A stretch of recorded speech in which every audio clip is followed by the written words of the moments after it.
Welcome, everybody, to Frisco, Texas Toyota Soccer Center, the site of the 2022 Generation Adidas Cup, the premier youth championships in North America. It's U17 action this morning as the Columbus Crew face off against Liga MX opposition in Cholos from Club Tijuana. Welcome, everybody. I'm David Goth. This is Matt Peterson, and we're here for a big one to start off day 2 of action. Matt, we had U17 action yesterday. How have you been impressed by these young players? I've been very impressed. It's been a really good competition. We've seen Major League Soccer teams go toe-to-toe with teams from South America and Mexico. An MLS team in Columbus trying to beat another Mexican team this morning. And a big one for these teams. Let's take a look at the way they will look to qualify to the next round. Both these teams coming off a loss, and it's 3 group stage games. The winner of every single group will move on to the round of 16. The 6 best second place teams will also move on, Matt, so not a ton of wiggle room for these teams to make mistakes. Yeah, we saw late goals. You mentioned it quite a bit. Goal difference matters. Everything matters. A few draws and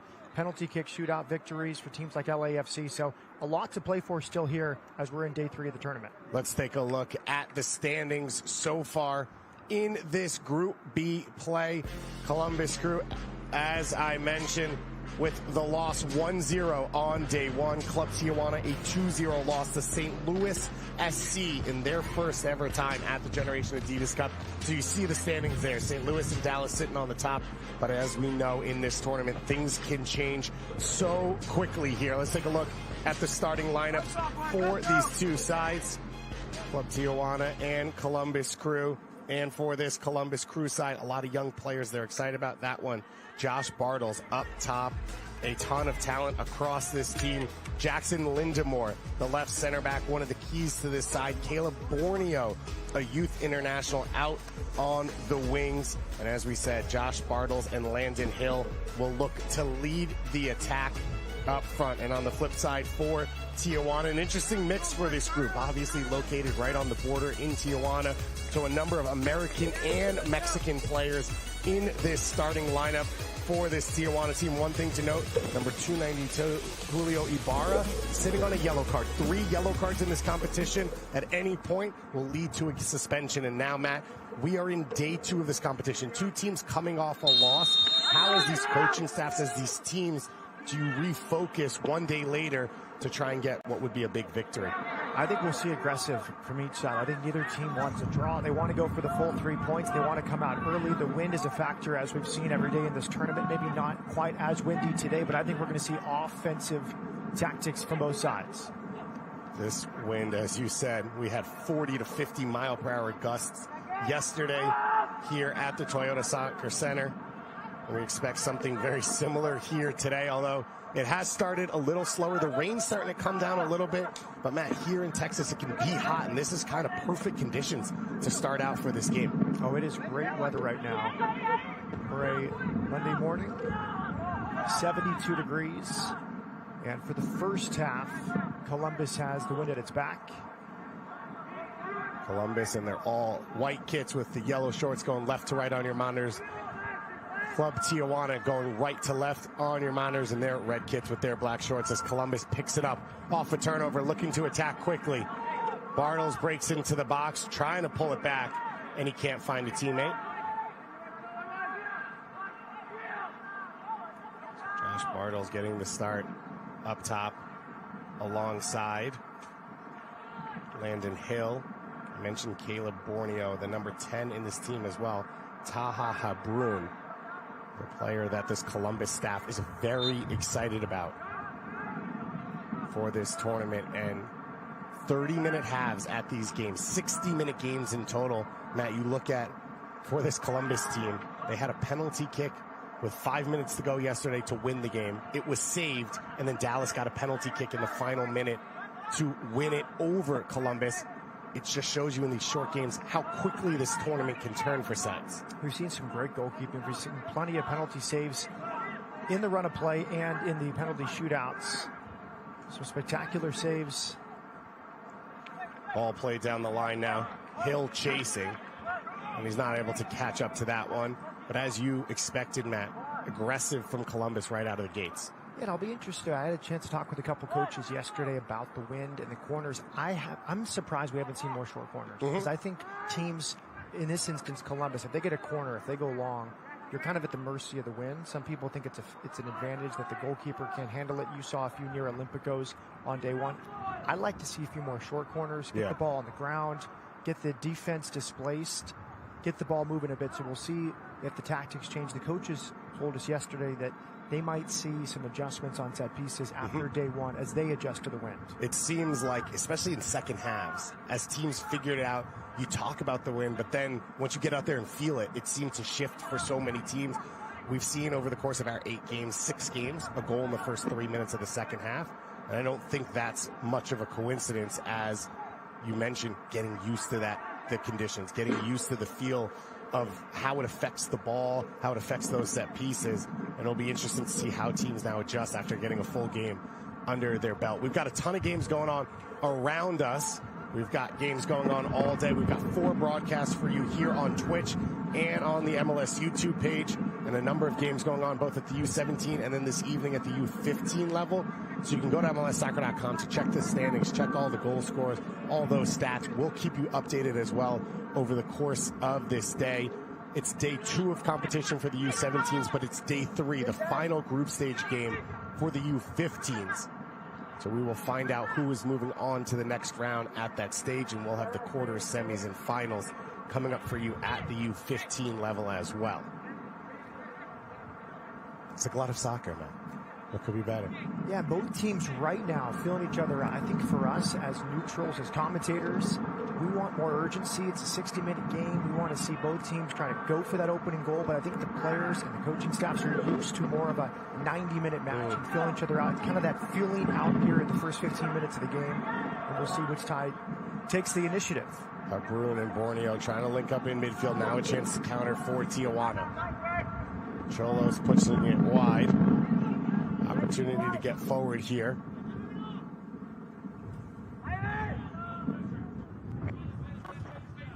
And now Tijuana trying to link up and play a little bit, and it gets knocked out. Club Tijuana, of course, coming from Liga MX. I mentioned sitting right there on the border. They've got academies in LA, North Carolina, Utah, New Jersey. They are here not just to show they can win, but to sort of stick their flag here in America to say, good players, you can come to us as well as MLS sides. Yeah, proactive style. I like that. All across North America for Tijuana. Good ability to be able to draw players from both sides of the border. They have an interesting history developing players over the years. Joe Corona, of course, a U.S. men's national team player, came out of the Tijuana Academy. Back in the day, Fernando Arce as well. Mexican national team legend.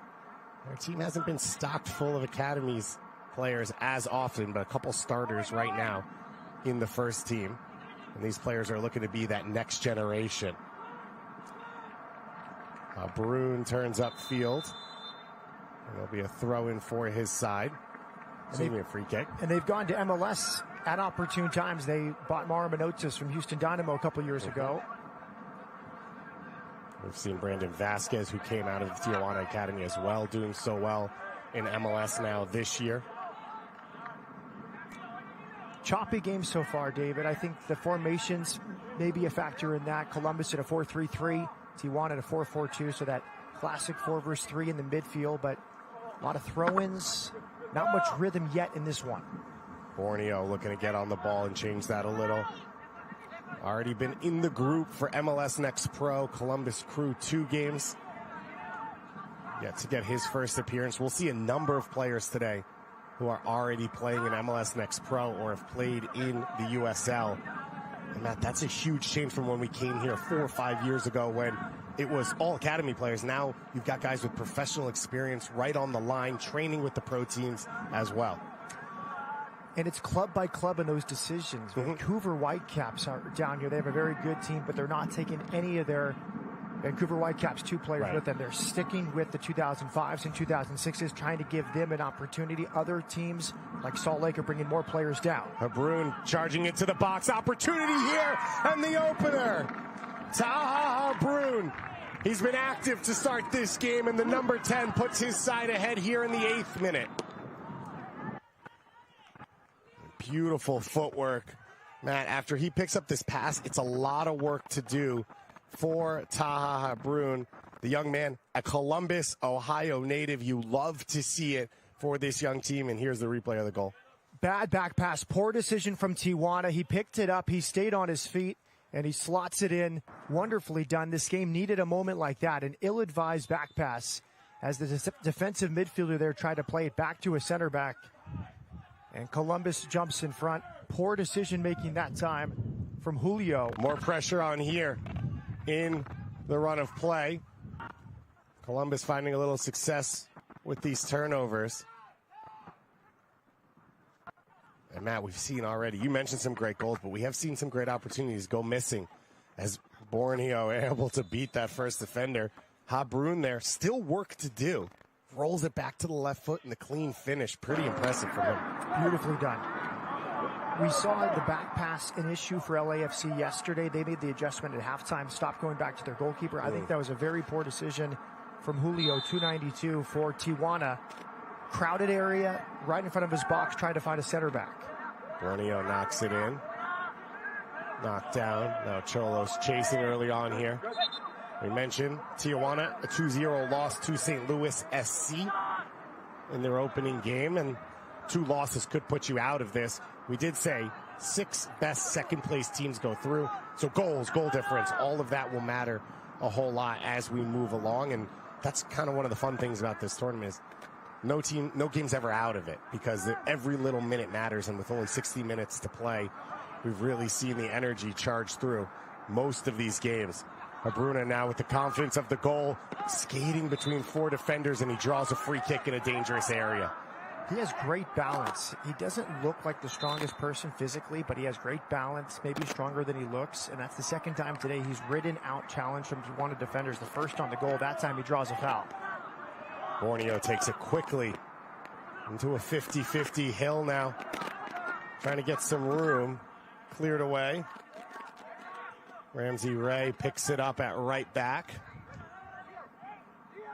Ray, one of the out-of-state recruits in this Columbus team. They've pulled a number of players from the Detroit, Michigan area. Some players out of Richmond, New Orleans, West Virginia.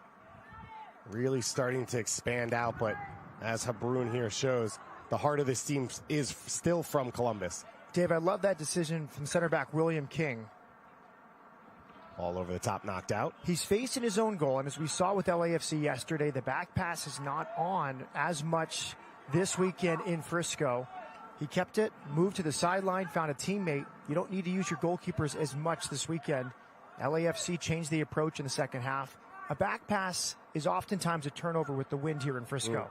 And we saw for LAFC playing against Flamengo, one of the best teams in this competition, one of the favorites. As you mentioned, they made those adjustments. They rose their quality in that game. Opportunity coming here. A second goal immediately for Columbus Crew. Rampant to open things up. And the finish there for Owen Prestas. Again, lackadaisical from Tijuana. The ball is in the box. Nobody steps to it. Unaware of the danger, and Columbus first to respond. 2 goals inside 11 minutes. Very similar to the first goal, David. Columbus finding the openings down the left side, and they continue to push it. Okay, not enough pressure on the ball. He gets towards the corner, slips it inside, nobody steps. The ball just rolls inside the box. Again, Tijuana defenders continue to back away. And if it wasn't Prestas, it may have been Habrun for the second. That's how many numbers Columbus had in the box to finish that one off. So it's been the perfect start for this Crew SC side. Victor Barraza, one of the center backs, has to step to the ball there. He's backing off inside his 6-yard box. Too easy from Tijuana. It's been a tough start for Club Tijuana now. 2-0 loss in their first game, trailing 2-0 early here, but it's the dream start for Columbus. Matt, and we said it, they're with the win. You need to build your advantage in this first half in case the win picks up against you in the second half. And this is a dream start for this young Columbus side. Tijuana looking for something off a long throw-in. And again, it's 9 a.m. These guys are teenagers. We hope they be out as professionals, but they're teenagers right in the moment. It feels like Tijuana just won for the first 2 minutes. Yes,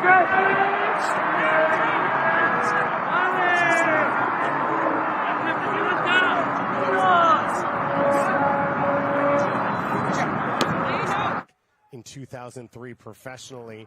And Matt, that's one of the cool things when we come here is we're all in that second generation of players. These are players that were born into MLS, raised with it as an existence. And you've seen a number of former players around the field and watching their kids out here trying to be that next generation. Yeah, we saw Ricardo Clark, son Mateo. He's a U15 player for Vancouver Whitecaps FC. Ricardo Clark, former Houston Dynamo player.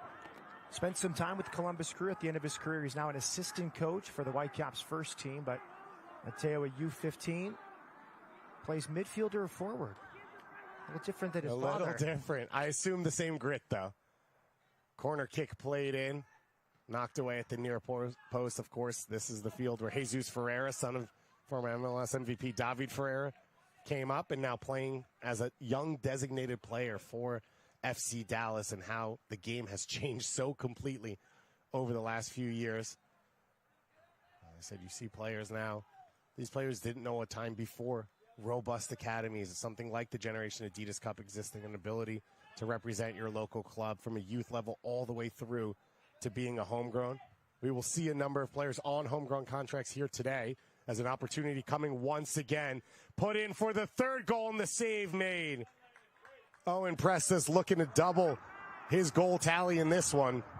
And a big save in the end for Tijuana, but the opening's still there for Columbus. I love Columbus is relentless. They're not sitting on a 2-goal lead. They want to add a third before halftime. They know goal difference matters. They want to put Tijuana away. Simple ball over the top. Direct there from Columbus. And you mentioned that goal difference. We talked about the standings. We talked to the Red Bulls coach that came off the field after losing to River Plate yesterday, and they said, losing to Monterrey, and they said, we know other teams are going to beat other teams. I think teams, even when they've lost their first game of the group, they feel they're still in control if they can win their next two. That's what we're seeing from Columbus here today. Yeah, still looking for a style of play for Tijuana. Have not really played through the midfield, have not played direct, have not had a way to really dictate the game against Columbus, and now trailing by 2, it makes it even more difficult. David Goss and Matt Peterson with you here from Frisco, Texas. The first of 4 games today. So if you're working, I think you need a second screen. We can be that screen for you.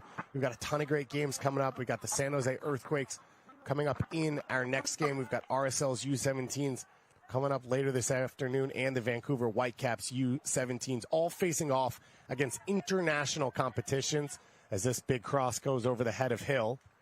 We've got clubs from Portugal. We've got Manchester United, AS Roma, Flamengo, River Plate, a number of clubs from Liga MX. This is a special opportunity, Matt, for these young players, especially with COVID, with travel restricted. A lot of them playing against international competition for the first time in their lives. Yeah, we'll see Vancouver later today.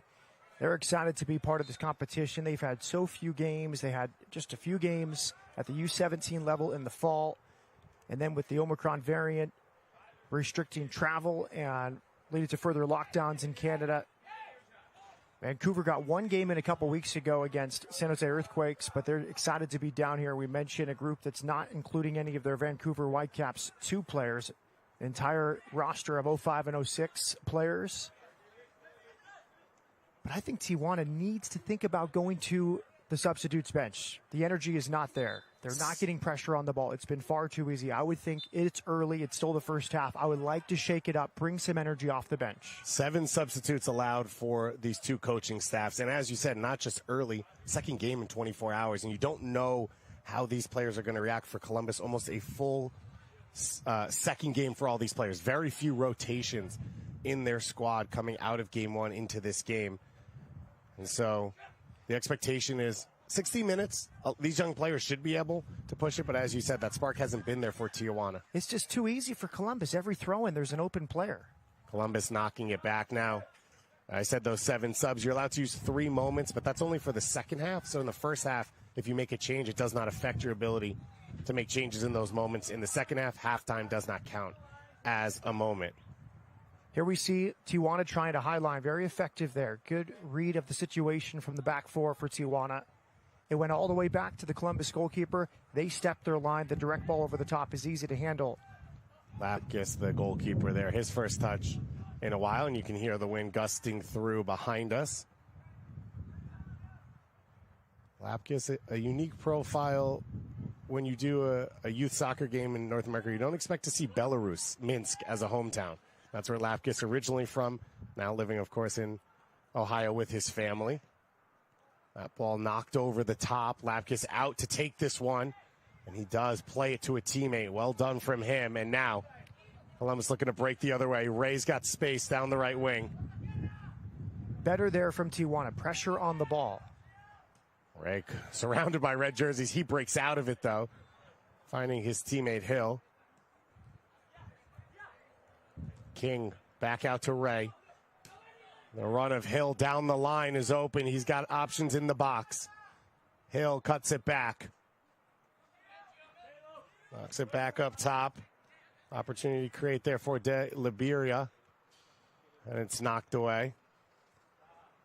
Matt, you mentioned it a couple of times, but the passing from King out of right center back has been really impressive so far in this game. Yeah, it's been too easy for Columbus. Great from King, but I want to see Tijuana commit a foul. I want to see them get more physical. I want to see them close the space. Columbus is really just having like a practice session out here. They're having the ball. They're moving it easily. They have not looked troubled very much at all in this first half. And how rare has it been in the past to say that about an MLS team against international competition, and you see the level raising for these MLS teams year in and year out. One of the big conversations we've already had with a number of people around this event is the quality of coaching coming up across the country.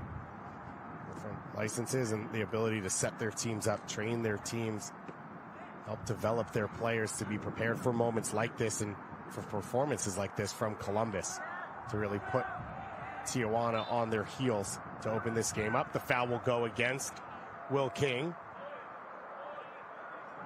King starting on that center back pairing with Jackson Lindmore.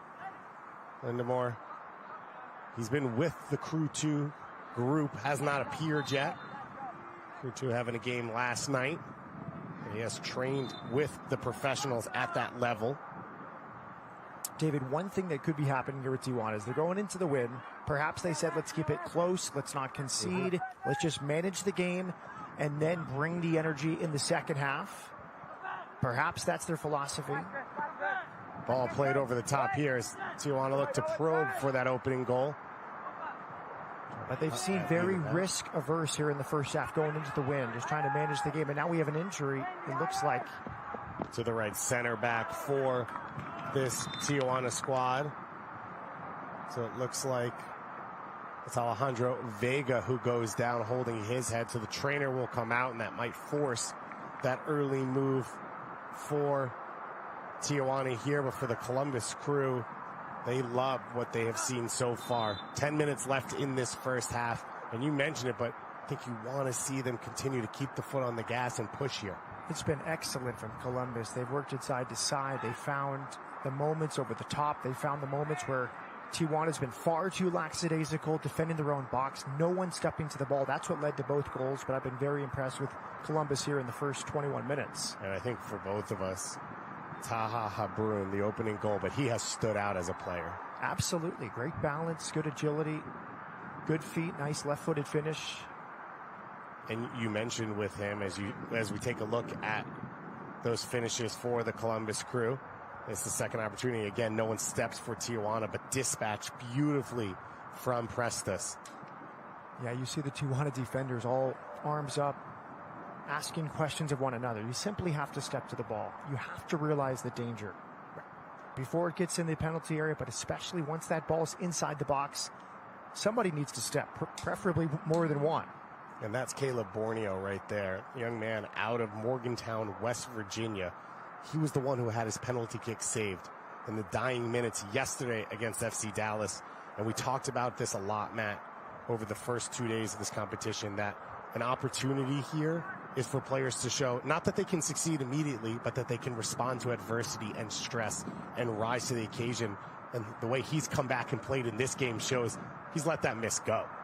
Yeah, I've been very impressed with Columbus. Very professional performance from this team. The coaching staff has not had much to say in a good way, right? Their team is out there. They're executing the game plan. Very happy from the technical staff for Columbus. Short conversation there as the injury occurred. And now let's see if Tijuana can get itself going. Use this as basically like a hydration break and rally and change the tactics. And you see the coach, he's got his tactics board out, talking to his team off to our left for Tijuana. So we will see what they're able to put together. They are forced into this substitution at the center back spot. So it looks like they will be bringing on Gael Ruiz for this one. We'll see. Oh, excuse me, it's Vinny Hernandez coming on. My inability to read lines above and below each other. So we'll see if that's a like-for-like change. It does look like he's sliding in there at that right center back spot. And immediately he's put under pressure, and a corner kick earned for this Columbus side. They go short. Borneo drops it back for the better angle. The ball floated now to the far post. It's behind King. Headed away, and Tijuana can get out on the counter here. Good defending in the end. Great pressure there from Columbus. And it was the center back recovering from the set piece in Jackson Lindemore. Matt, he recognized that moment, and he's able to break it down. Now, we heard it a lot from the LAFC technical staff yesterday facing Flamengo. They say in transition, you don't need to overcommit, just delay. Delay them. Allow your teammates to get behind the ball, get a numerical advantage. That's exactly what he did. He didn't dive in. He didn't go to a slide tackle. He didn't commit a foul. He just stood him up, delayed him, forced him to go horizontal or backward. Strong play right now for Columbus front to back.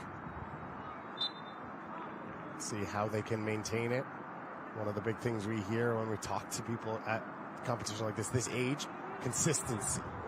You know, the talent's there, the quality's there. Can you do it for a full game? Can you do it game after game? For Columbus right now, the test is, can they keep it up? Bruin go for the slip pass. And this is where Tijuana has not had the outlet. They win the ball there. They do not have a midfielder to find to lead it to the offensive half. Let's see if they can do better here. Tijuana looking to break out. Lindemore steps forward, wins it. King trying to push it back into pressure. I'd love for Tijuana to find a safer release valve there. They go to the number 9. It's 1 versus 4. You're asking a lot of him. I'd love to them to find a wide midfielder in this middle part of the field and just slow the game down a little bit. Collision there, a knock of heads on that ball that popped up there on Prestis. So a free kick coming here for Columbus. Borneo immediately goes quickly out wide to Ray. Ray's got acres of space. He curls the early ball in. A chance in the box. Tijuana stands it up. And now a chance for Cholos to clear it. Barraza not able to get it clear, though. Borneo now back on the ball. Matt, you see Borneo, he drops that shoulder, the hair flowing. He looks good right now for this Columbus Crew side. Flying forward once again. Not able to get that one cleanly onto the foot of Bartles. I love the composure of Caleb Borneo. There's a few Tijuana players there, but he's in control. He turns, he finds a teammate, doesn't rush across. It's been a very, very impressive first half here from Columbus Crew. Tijuana looking to build down the wing. The slide tackle at the last second, and Columbus is able to defend it.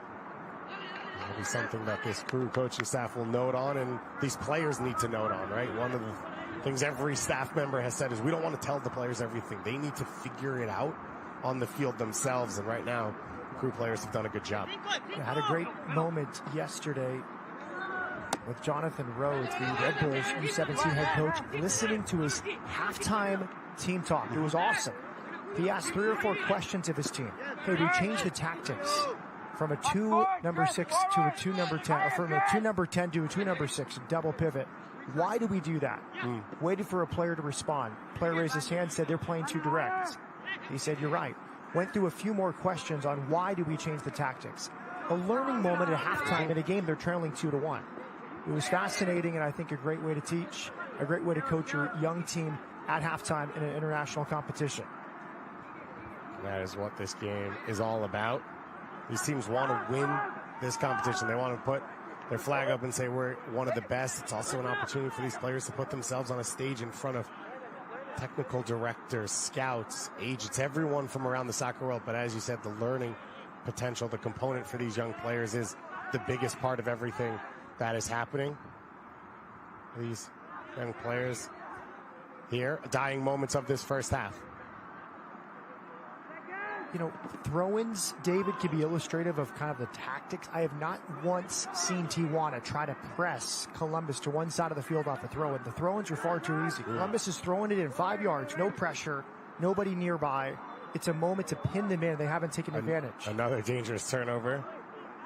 And Prestos was looking for Habrun. Not able to link up.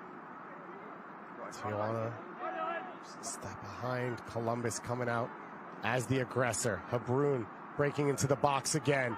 Surrounded by red shirts. His shot into the hands of the goalkeeper. Excellent from Habrun, but again, you have 3 Tijuana defenders there. No one he really steps. They didn't back off, but they kind of held their ground. And he had options on his right and left. Excellent from Columbus. Tijuana now going to break the other way. That one will land all the way in the hands of Lapkus. You mentioned with Habrun, not the most muscular looking kid, but has that strength to stay on the ball. And one of the comparisons from Mark Nichols, the technical director here, who used to work at the Seattle Sounders, was to Danny Leyva, with him saying, thin but strong, doesn't get knocked off, has that center of gravity. And you're seeing it from Habrun right now. Ability to just hold off defenders as he finds his spot on the field. David, I will say this. Tijuana is lucky to be down only 2 goals. Things could change quickly in the second half. You get a penalty, you get a set-piece goal, something happens with the wind. Columbus has played wonderful soccer here in the first half hour, but it's still there for Tijuana. They're going to have the wind. Probably a loud, enthusiastic team talk at halftime. Hopefully some substitutes to bring some energy. But it's not job done yet for Columbus. It seems like they're in total control, but things can change quickly in a 2-0 game. A reminder, 30-minute halves for 60-minute games. We are entering a minimum of 2 minutes of stoppage time here in this first half. David Goss and Matt Peterson with you. Field side Columbus Crew leading through the 8th-minute goal from Taha Habrun. Followed that one up with an 11th-minute goal from Owen Prestos to take a 2-0 lead here against Club Tijuana. U17 play, day 2 in Group B. Both these teams falling in their opening game. Columbus, a heartbreaking 1-0 loss to the home side FC Dallas in stoppage time in that first game. And so a big matchup for these two teams. Cholos breaking opportunity here late in the half to get that first goal, and the shot put over the crossbar, deflected, so it'll be a corner kick coming for Cholos in the final minute of this first half. David, I'll ask you that moment of foul, William King a moment ago at the center circle. You think he was a little lucky to avoid a yellow in that transition moment? Could have been 3-on-2 there for Tijuana. It is one of the things we've talked about a lot. These referees, they're also learning here. They are training, and they are training to sort of see that moment and that game management. But I think in a game that has not had a lot of intensity, I think it's okay to let it run and not try and get under the players' skins too early. Corner kick coming. This is the best opportunity of this first half for Cholos. Can they steal a goal? Steal the momentum going into halftime. Ball played in, knocked down to the top of the box. Columbus pushing their lines up. Space here for Cholos down the left wing. Going to get to the end line. It's knocked out, and it's knocked out for a goal kick. As mentioned, the weather, the wind not as strong today as we saw yesterday, but it is supposed to pick up as the day goes along. And so you mentioned that Columbus will go into the wind in the second half. The opportunity is still open for this Cholos team to get after this game, as they have done here in the dying moments of this first half. Ball played over the top. Ray straight up into the air. Out wide now. Opportunity for Cholos to put it in the box. Last few seconds of this first half. Played to the far post, knocked down. And Lapkus' safe hands are the first ones there. A day one loss for Columbus meant a must-win day two, and it's job done so far, but they're only halfway there. Taha Brun got it started in the 8th minute. A beautiful individual effort from him. Oh, and Brestis doubling the lead in the 11th minute. Still work to do, but an impressive performance from an impressive group of young players here. We'll be back with all your second half action coming up here on the MLS YouTube channel and Twitch.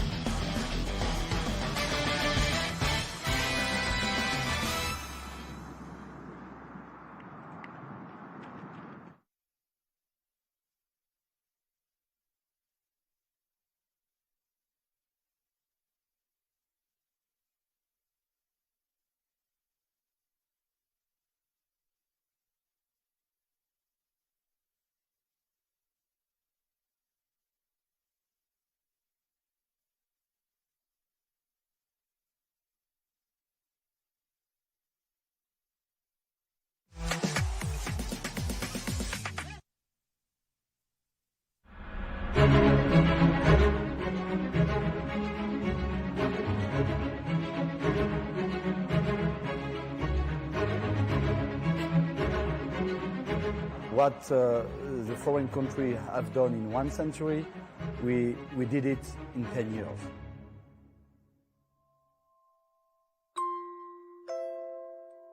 The great soccer pioneer Lamar Hunt once said, "I get asked this a lot. Why has soccer not succeeded?" My answer is, soccer has succeeded. It is already the fastest growing youth participation sport in the U.S.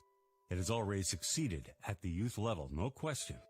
Lamar Hunt envisioned early on that youth development would play a vital part in the growth of soccer in the United States. But to measure how far we've come as a soccer nation starts here in Frisco, Texas.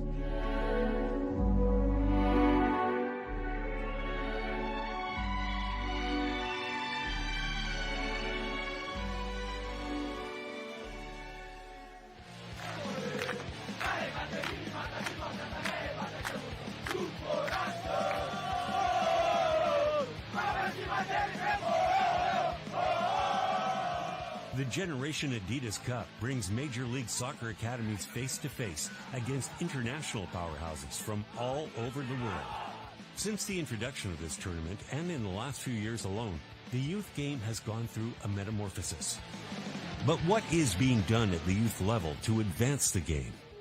The game, the players, and our coaches. Through a partnership with the French Football Federation, Major League Soccer began prioritizing the education of coaches in every level, and alongside on-field competition and the development of a player itself, encompassed the 3 pillars of focus towards advancing the youth game. We have put in a lot of time and effort on coaching development. So I think that the results of that are starting to happen. The coaches who have gone through the French EFCL, the French Federation course, we're starting to see how that has changed in the way their teams are approaching the game and the way that they're playing. The fact that our clubs now are going younger and younger, bringing in kids at the ages of, in some cases, 11 and 12 years old, it's giving them a little bit of longevity and preparation in the way that they are building a young professional. So they're taking it from a young age, developing their technical skills, developing the tactical awareness of the game, improving their physical conditioning and their mental approach to the game. So I think we're starting to see the results every year. For the last 3 years, we've seen an improvement of the quality of play, and I think we're seeing it this year, that our clubs are slowly but surely catching up to the international clubs. We cannot develop better kids if we don't have better teachers. So we have done a lot of work on this subject. The last aspect is the competition aspect. We all know if we want to improve our kids, we need to develop them with more meaningful competition. And the GA Cup is a perfect example of this effort. In one side, we try to benchmark our players and our coaches against the best team of the world, and Real Madrid is here to highlight that. But it's also, in the other side, the opportunity to create a coaching symposium to try to link both competition and coaching education, and to make sure We have different players in this process to upgrade and to improve everyone. We can't afford to have this traditional mentality that we know everything, because the second we think that, we're going to stop growing. So as a nation, and I feel the more curious we are about the game itself and put the ego to the side, and realize that there's a lot more to learn than what we know, then I think our development's going to have another boost. In the previous structures that we had, when a player was good in an academy, almost he was the one that was getting the least coaching, because the clubs did not want to lose that player. Now I think we're creating an environment that is full of good players, so therefore those special players now are going to have to push themselves, and that's going to help them to raise the level and become those world superstars. I have no doubt that in a short period of time, we're going to see very special players. We're starting to see that. Giovanni Reyna steps to the spot and puts his team ahead in extra time of the Premier Division Championship.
Toyota Soccer Center in Frisco, Texas, the site of the 2022 Generation Adidas Cup. David Goss and Matt Peterson with you for the second half as Columbus Crew rampant in the first half against Club Tijuana from Liga MX, a 2-0 lead and 2 early goals.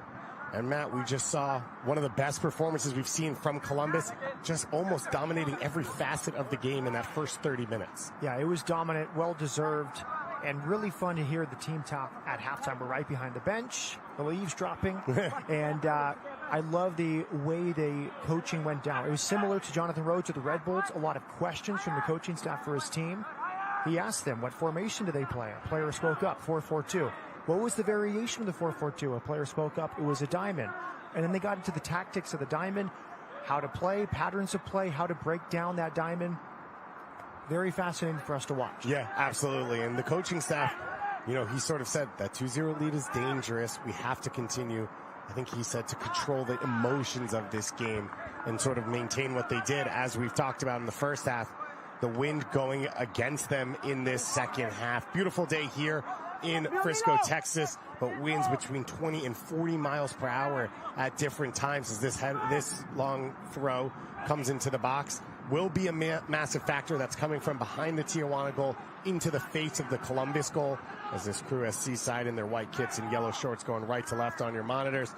Club Tijuana in their red kits with the black shorts going left to right on your screens. For the second 30 minutes of this game, Day 2, Group B play. Both these sides coming off a Day 1 loss for Columbus, a heartbreaking one in stoppage time to a penalty to FC Dallas. I'm looking to build here in Day 2. Try and create some more chances and push. As Matt said, that halftime talk, a lot of pointers from the coaching staff, but you could also hear, I think, the pleasure that they had in the way they played in that first half. Absolutely. And the tactical battle here. Club Tijuana looks to challenge, and it's knocked back to Lapkus. Is these moments here, the outside backs. Excellent there. That's one way to beat the diamond. And he coached his team and said, outside backs, stay home a little bit. Try to keep the horizontal nature, because if you get too high, you draw that defender out. So kind of counterintuitive that if you get too high as an outside back, you're kind of playing to the diamond's hands. But it makes that midfield four for Tijuana have to make a decision on when to go out to challenge an outside back. Absolutely.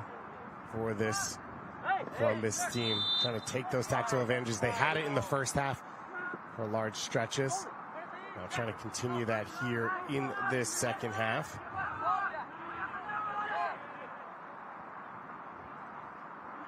I think the diamond at its best, David, would be if you have the energy to play it. If it's a midfield battle, you're putting your four in the midfield against a very dominant midfield. But the way Columbus has used the ball, they've used the width, they've stretched them, they've really used the entire field. That's hard to defend if you're a diamond, because those four have to decide where to go, and you don't have the natural width. Columbus on the break again. They want to be aggressive in these openings. They want to be aggressive in these transition moments in this second half.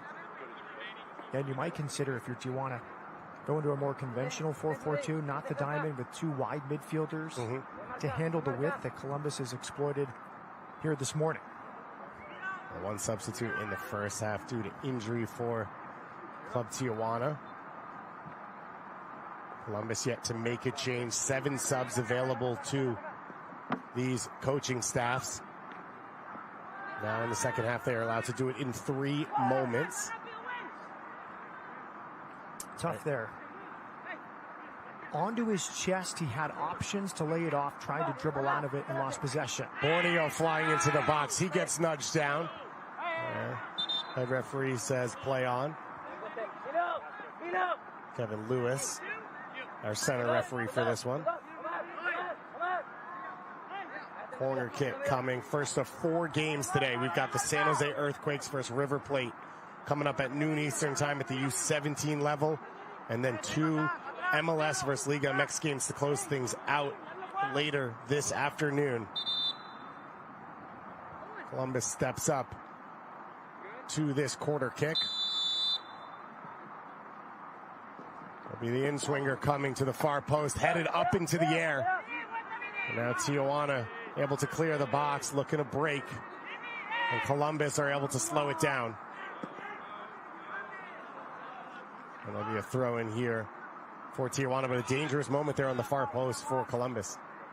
Absolutely. They've gone long with that corner. We saw them go short. They're mixing it up here today. Really good. Really can't criticize anything Columbus has done today. Absolutely. It's been pretty flawless effort so far in this 2-0 win.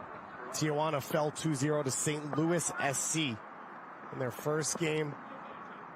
And we will see Columbus face off against St. Louis tomorrow. It's a nice Midwest battle. The first time ever we're going to see that matchup come as St. Louis prepares to enter MLS next season at the first team level.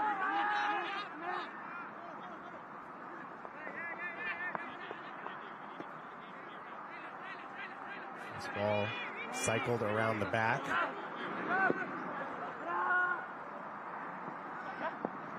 Ball knocked over the top. The offside flag goes up. Really good line there, David, from Columbus. We know Tijuana is going to play direct. That's what we heard from the Columbus coaching staff. It makes sense. You're down 2 goals. You have the win at your back. You play a high line. You force them to an offside position. You bet on yourselves to win the foot race. You bet on your goalkeeper to come off his line and be a sweeper keeper. Watch the Columbus back line when Tijuana's in possession. We had them right at midfield that led to that offside call. Borneo. He has been so composed, smooth on the ball. Borneo's been one of the leaders so far here today. Columbus Crew leading 2-0 at the U17 level here at the Generation Adidas Cup Group B play. Day 2, David Goss and Matt Peterson with you. And we've got a guest with us up here now, Mark Nichols, the technical director for the Columbus Crew, as Cholos fly forward here into the attack. Ray out to defend.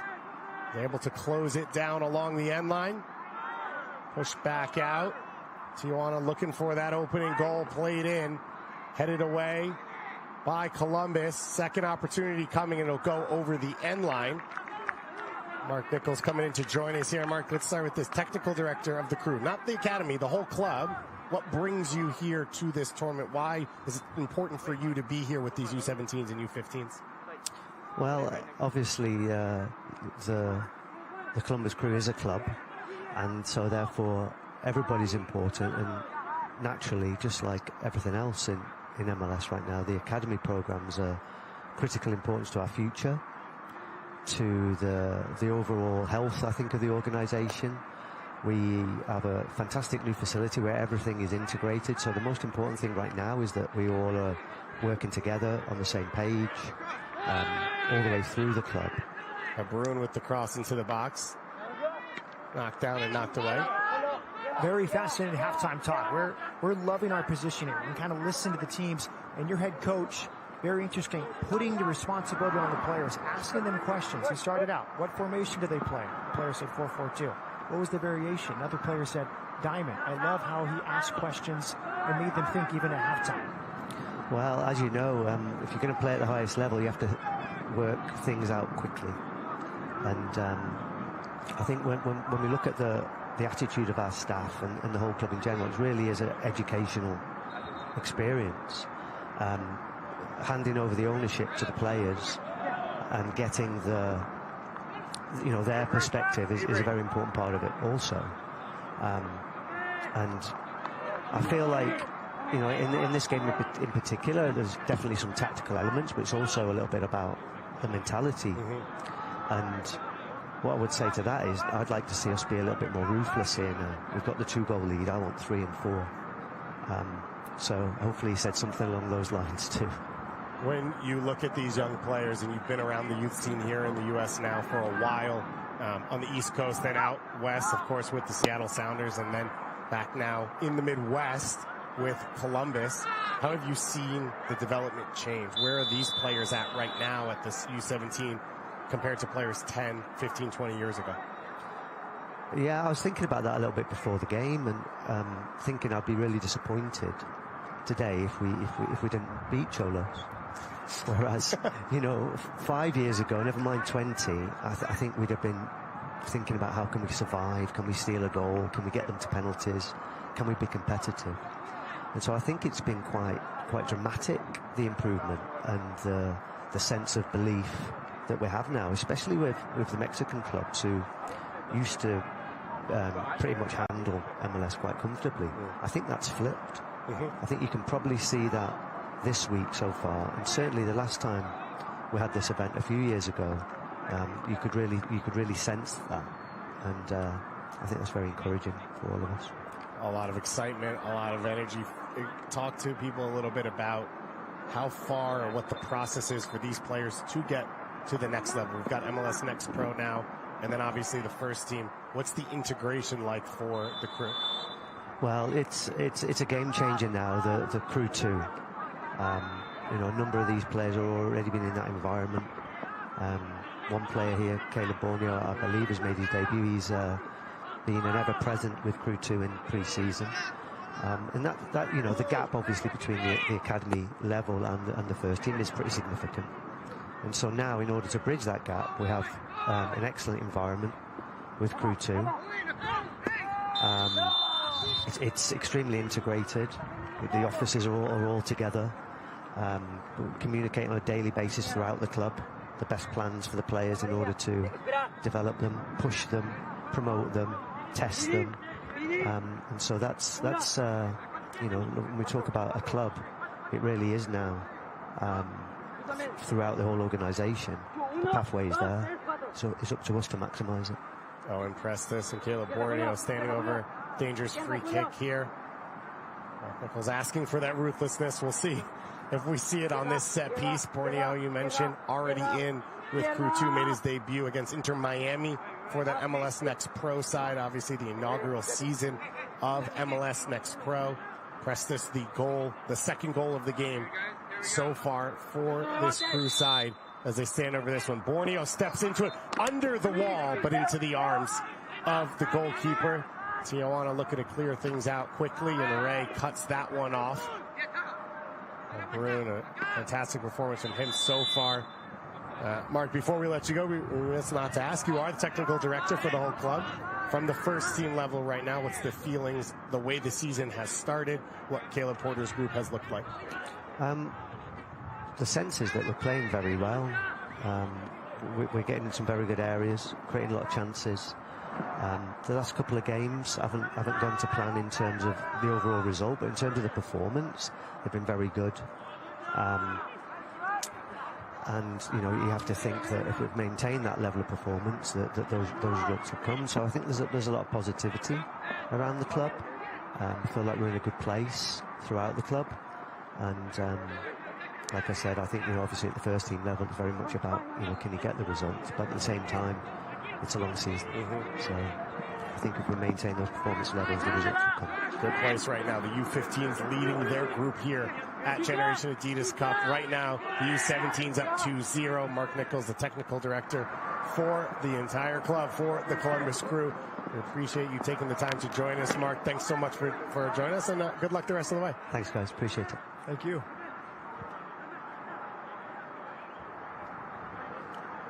So about 15 minutes left to play here in this second half.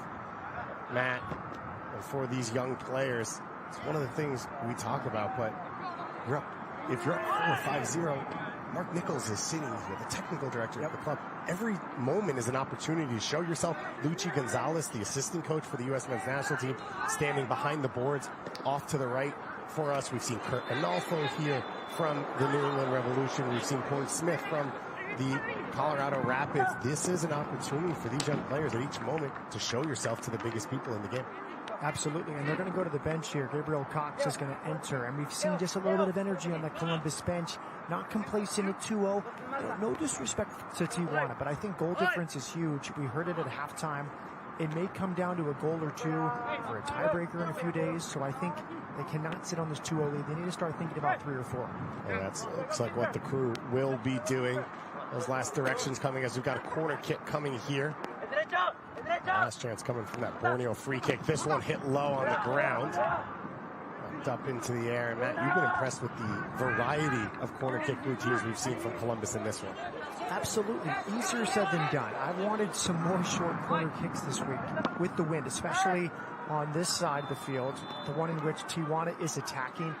I think a lot of teams think about the Olympico, think about how hard it is for the goalkeeper. I think about the set-piece taker and how hard it is to hit a long ball from the corner into the wind.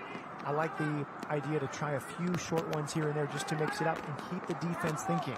And Columbus has done that very well so far. Still looking for the reward for that, but they've got the reward in the run of play. It was an 8th minute goal for Taha Brun, and an 11th minute goal to Owen Prestis in the first half to put the Crew ahead. And that'll be it for Owen Prestis this afternoon. But he took his chance well, Matt, and we saw him continue after the goal to be aggressive. Absolutely, and I love the front three for Columbus. Very interchangeable. We saw in the halftime talk breaking down this 4-4-2 diamond for Cholos. The number 10 can drop off. The outside wingers can take more advanced forward positions. 4-3-3 formation. The front three can be interchangeable against the right scheme. And we've seen Bartles be willing to come out of that center forward position now immediately. Cox, the substitute, getting in to the run of play, not wasting any time here. 7 subs available to these teams. We haven't seen that used at the U17 level. We've seen 3, maybe 4 at the most, and it feels like for these coaches, they're letting these players stay out there and sort of fix problems and figure it out themselves. I think we'll see more as the tournament goes along and fatigue sets in, but I think these coaches are trying to give their best players an extended run to show themselves. Borneo now has been impressive so far. Bartles pulls it back to the right foot. The slide tackle comes in. An opportunity now for Cholos to clear it away, but immediately Columbus jumps and wins the ball back. Good decision making once again. He's comfortable on the ball. Caleb Borneo. Good to see a Tijuana player into a tackle. I just want more of that from them around their box, sensing the danger. All left around the back line. Lindemore, one of the Crew 2 players that Mark Nichols mentioned, spent the preseason with the pro side. He and Borneo have shown they have that extra gear that they're able to sort of get to in this game, and that comes from training with a ton of full-fledged, not just professionals, but internationals, experienced players. Rogers coming in field now. Rogers goes down to the slide tackle. Referee right on top of that one, no call. Tijuana clears it up the line. Walking away gingerly after that sliding challenge. Now he's down to a knee as Columbus plays on. We've already seen an injury in the substitute for this Tijuana team. He's asking along for a that sub back now. line, and it looks like it's the left center back now in Victor Barraza. We already saw the right center back forced off in the first half from Alejandro Vega. Unfortunate for him, his last action of the game, but it was important. And we've wanted to see more intensity from Tijuana defending their own 18-yard box. That's the kind of play that was required. That's what was missing in the first 2 goals. Nobody stepping to the ball. No one trying to make a play. He got it right. Could have been a penalty, but it was a good challenge. So the trainer over to talk to him, and we always have that back against the wall moment in the box as a defender. Do you make that tackle and put yourself at risk? We've seen a couple penalties given away in big moments here at this competition so far. I mentioned we've got 3 more games coming up for you today. San Jose against River at noon Eastern time right after this one. RSL faces off against Tigres at 2 p.m. Eastern time. And Monterrey Rayados faces off against the Vancouver Whitecaps. Both those teams opposite directions. Vancouver lost in the first game. Monterrey, the dramatic win here against the Red Bulls. So that should be a really fun matchup to close out the day. David, I'm really excited for San Jose and River Plate. We saw River Plate yesterday morning. San Jose, a comfortable 2-0 win. They played LAFC in MLS Next Play just 2 weeks ago. That was a 4-3 LAFC win. LAFC took care of Flamengo and penalties yesterday. So if you think about how good is LAFC, how good is San Jose, I think it's going to be a great game coming up next. Yeah, that is River Plate comes in as the favorites. You mentioned San Jose, and it's not just our excitement. Chris Leach, the head of the whole club, is here to watch this team play. Their U15s faced off against Manchester United last night. There's that belief that this San Jose group can be special. The group has been together for 4 or 5 years. And for San Jose Club, it's interesting that they're kind of one of those groups that they've been around for a while, talent-rich area, but they sort of are resetting. It's not, you know, what we see for Dallas, which is, can we continue what we're doing? This is almost like an expansion group of, this is our first class of the future of our academy, and a lot of excitement, I think, for San Jose Quakes fans that they want the next Cade Cowell, and they want those next players getting out there. There's an opportunity to sort of see those young players for the first time. DC United falling to River Plate yesterday. That one in a 2-1 loss here on our stream. And then Nashville SC, the 4th member of that Group J. We've got a lot of big matchups coming across our different groups. So a number of subs coming on for Club Tijuana here.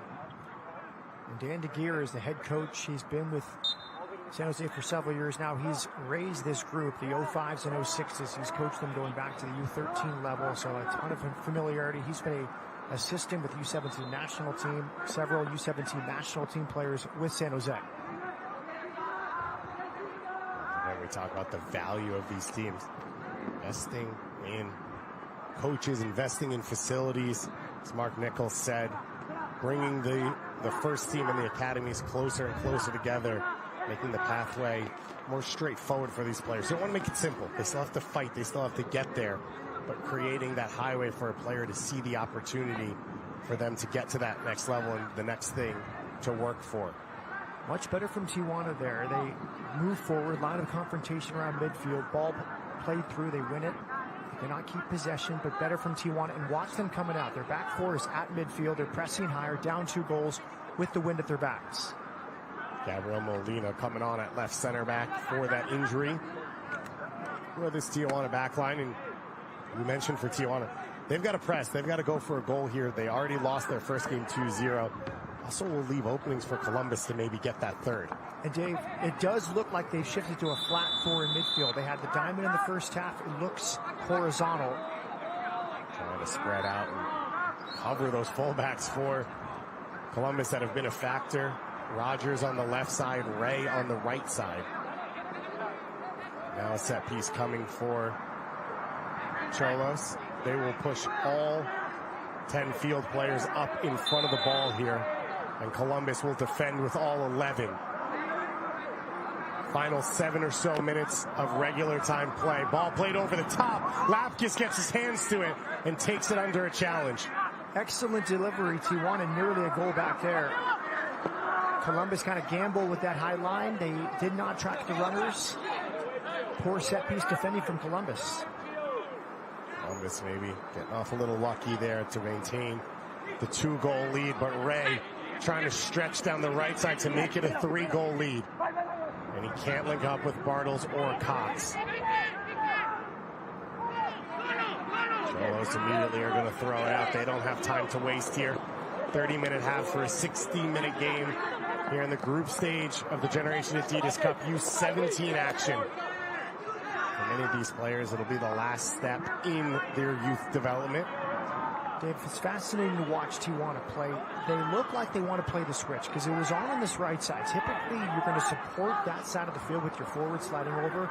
The 2 advanced players get on the left side, hoping for the switch, trying to displace Columbus defensively. Tijuana, they haven't had a lot of action along the front line in this game, but Cholos forwards trying to create some openings to get some service. The pull of the jersey there, it doesn't work. Borneo and Habrun keep the attack flowing forward for Columbus. Now Lindemore stepping in. Ball up the line for Rogers, and it's a little bit too long for Jackson Lindemore.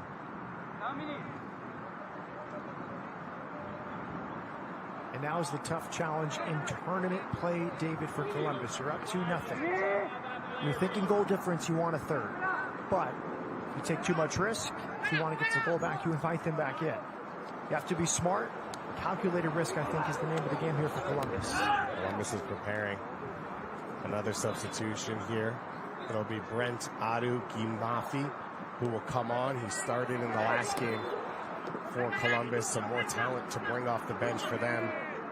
As Matt said, walk this tightrope of pushing for a third goal and not conceding that first. Bartle's able to turn. Advantage played on. Ball put into the box, and he cannot link up with a teammate. And it looks like Landon Hill was the one taken down behind the play. As Tijuana continue to play through, and the referee yet to hold the game. Hill now coming up, and Columbus has to figure out if Hill can stay in. They don't want to make a sub in another direction. It looks like Cox is going to pick up the first yellow card of the game. And the ball thrown away.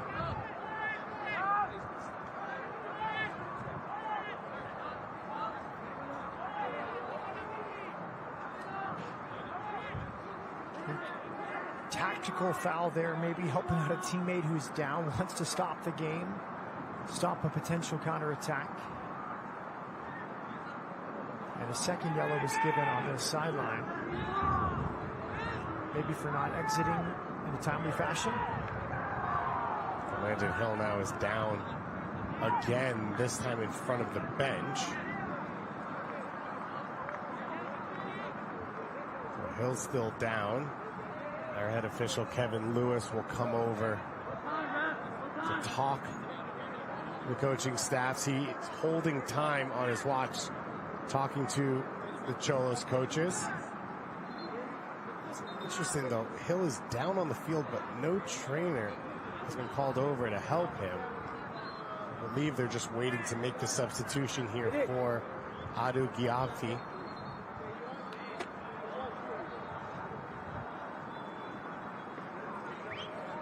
Let's take a look at the standings and what it all means for these teams here as we have this stoppage and the referee sort of figures this out. You see Group A.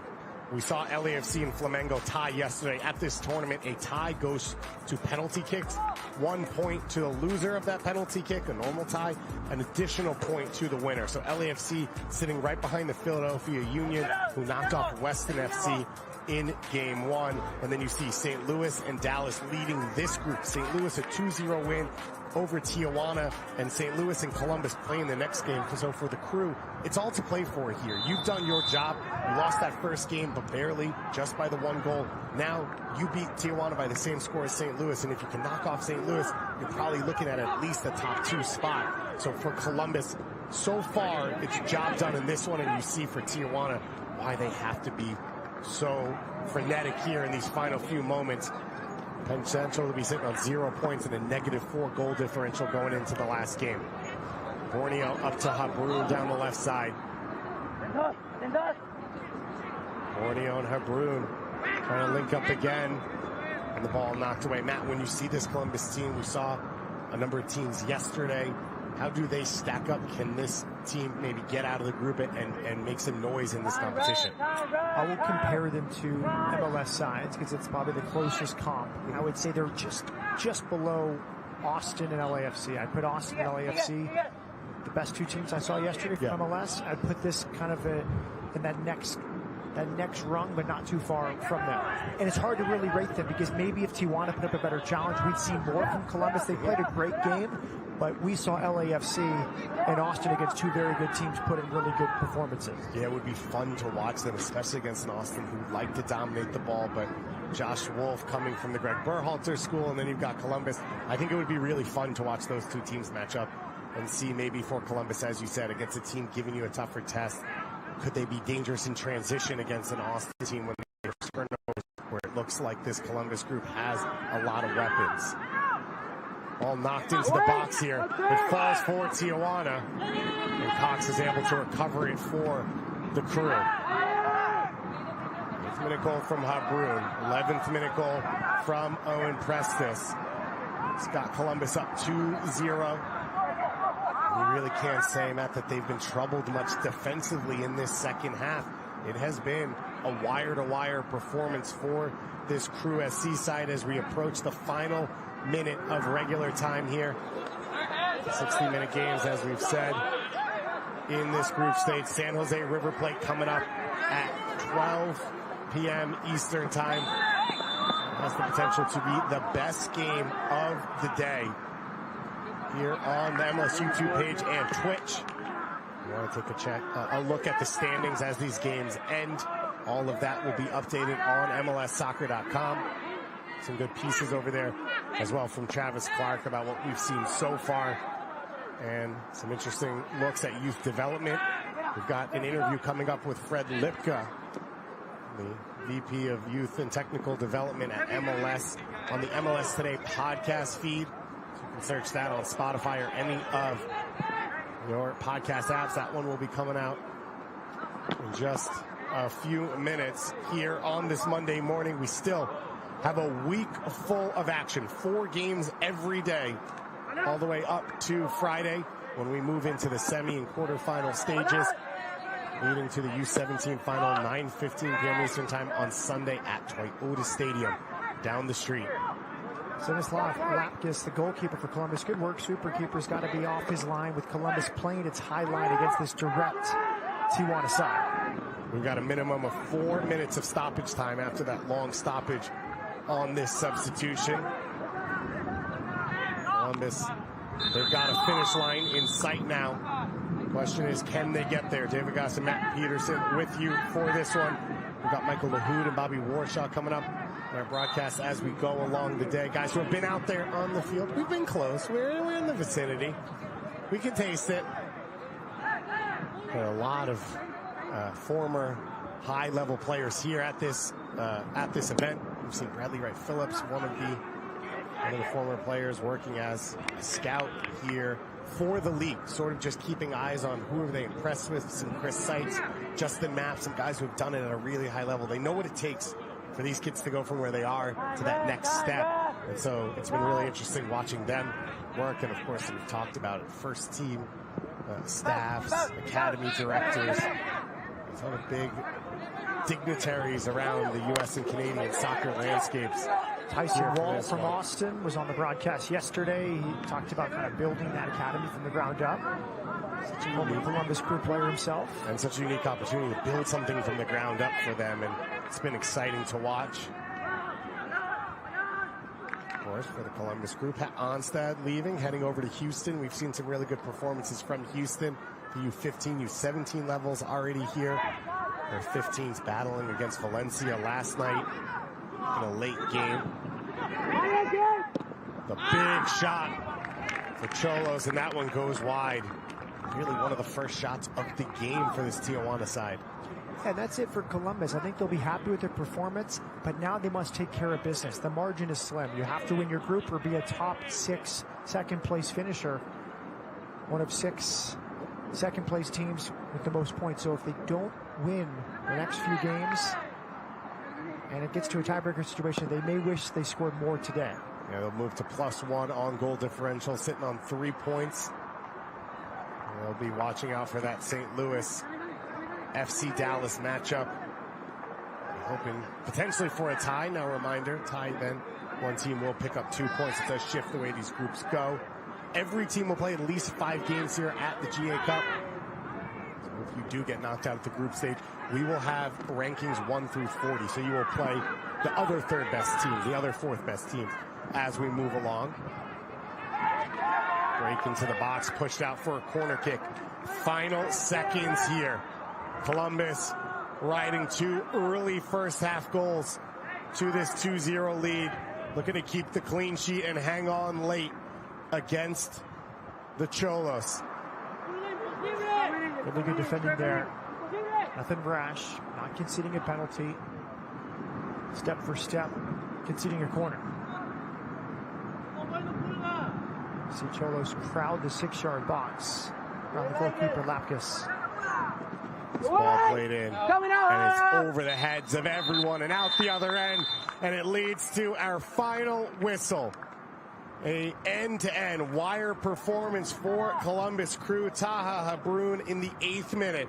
A beautiful individual effort, and then Owen Prestis doubles the lead.